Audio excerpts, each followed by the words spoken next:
c'è questo legame profondo perché comunque Longarone è sempre stata una terra di emigrazione, quindi questo premio è fortemente legato a noi. L'edizione Conura rende omaggio al 60° del disastro del Vajont, la numero 23 del premio internazionale ai bellunesi che hanno onorato la provincia in Italia e nel mondo.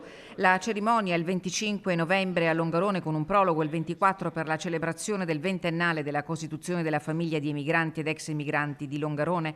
Tra i premiati di quest'anno spiccano i nomi di Francesco Piazza, capo del cerimoniale della Presidenza del Consiglio dei Ministri, e del giocatore e allenatore di basket Romeo Sacchetti, a cui va il merito di aver riportato la nazionale a disputare un'Olimpiade. Per noi è un onore poterlo premiare perché ha rappresentato, penso, meglio di chiunque altro nell'ambito sportivo quelle che sono le qualità bellunesi. E poi Silvana Molin Pradelle, Francesco Dazzi, Francesco Marin con Flavio José Brugnago, oltre a 3 figure longaronesi che si sono spese per il territorio e la comunità di Longarone, i cui nomi verranno resi noti nel giorno della premiazione.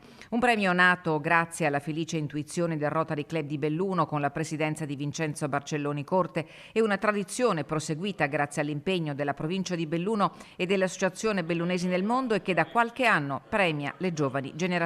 Le proposte che stanno arrivando dalle famiglie, dai comuni, dalle categorie economiche sono proposte che stanno ringiovanendo il grado, l'età media delle persone premiate. La cerimonia sarà trasmessa in diretta sul canale YouTube dell'ABM e sulle frequenze radiofoniche dell'associazione, collegata con tutti i bellunesi nel mondo.